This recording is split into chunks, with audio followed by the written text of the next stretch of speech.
This is Hannibal here with a daily wrestling news update, also combat sports news update today. Wendy Richter, WWE Hall of Famer, part of the original Rock and Wrestling Connection, had her house burned down.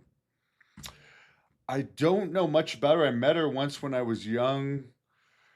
I've noticed she's a little bit flaky in past connections I've tried to make with her. But sorry to hear about the house burning down.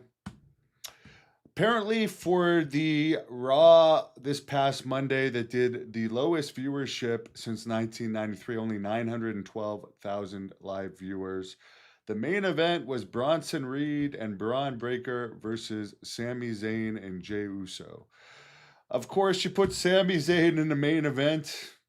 You're going to be surprised it did the lowest viewership of all time. It seems like the Netflix thing is not working out well for WWE at all as far as viewership. And I heard even Dave Meltzer say, who always sticks up for the ratings and comes up with excuses for both companies, he doesn't feel that this is anywhere near the bottom that WWE is going to get with this trend of dying ratings on Netflix.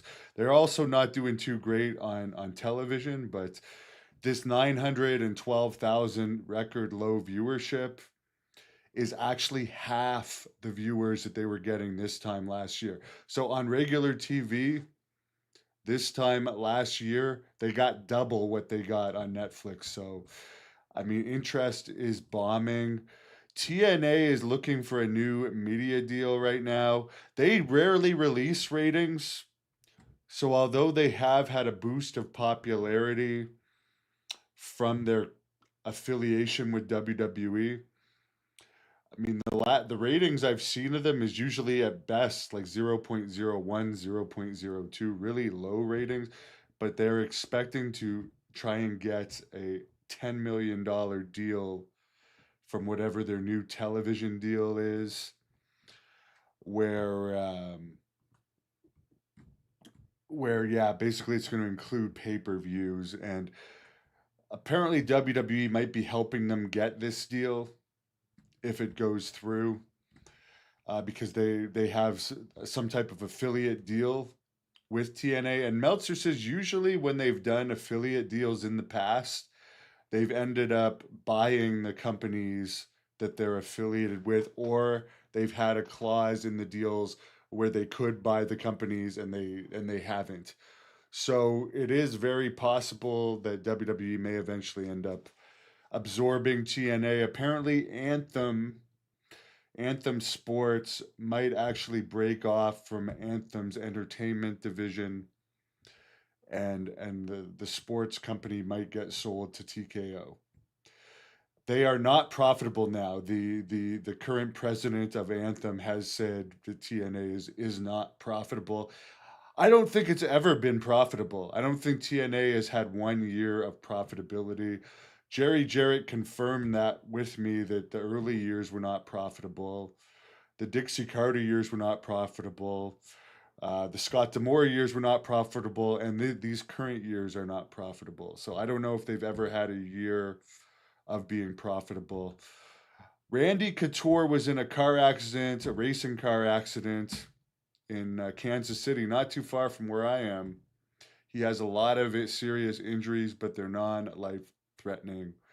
Ben Askren has put out a video confirming that he had serious health issues, lung transplants, his heart stopped beating numerous times, but he's put out a video saying he's on the road to recovery. Unlike Hulk Hogan, he's actually putting out a video saying he's on the mend. So let's hope that Hulk Hogan puts something out soon saying that he's on the mend. Collision's 100th episode, which was heavily promoted last weekend, only did a 0.10 rating. Their first episode, which I think was a couple years ago now, did a 0.33 rating. I guess a 0.10 rating is good for Collision, but that's hardly anything to celebrate. Their 300th Dynamite episode last week only did a 0.16 and was actually beat in viewership. by NXT. So AEW is still struggling with viewership. Their Dynamite Go Home show last night, which is the go home show to their biggest event of the year, All Out, had less than 2,500 people in the crowd. And by the way, they're bringing back the Costco guys for All Out. They're bringing back the Costco guys for All Out, which, by the way, I have more YouTube subscribers than Big Boom AJ, but somehow Big Boom AJ is going to turn around their business. Most of you probably don't even know who that is. That's one of the Costco guys, which they're actually under contract to AEW.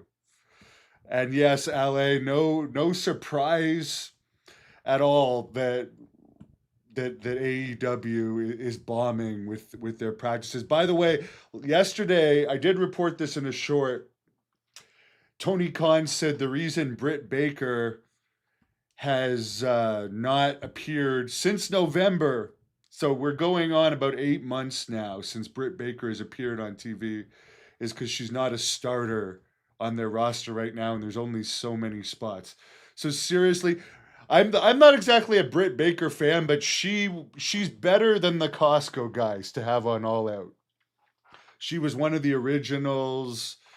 She is over in AEW. You're telling me that in 8 months there's been no reason to use her at all?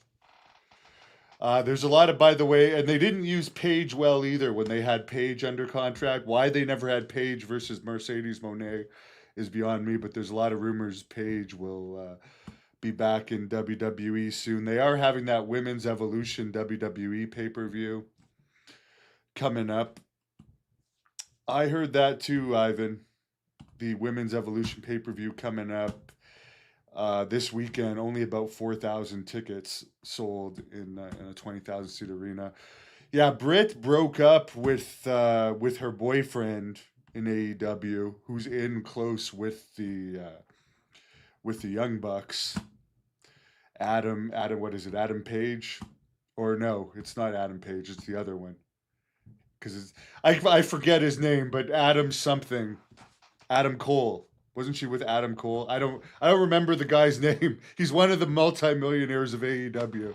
She broke up with him, and then MJF's girlfriend has been hired by AEW to do God knows what. I don't know how many times they've used her. They like to do a lot of nepotism hiring there, and supposedly there was some issue with MJF's girlfriend and Britt Baker. That's the real reason why apparently they haven't used her for 8 months. But yeah, they do not know how to use their talent. Yeah, Alicia Atout, MJF's girlfriend, and Britt Baker do not get along. And again, I think MJF, his peak in popularity is over. I mean, they're bombing in ratings, they're bombing at arenas.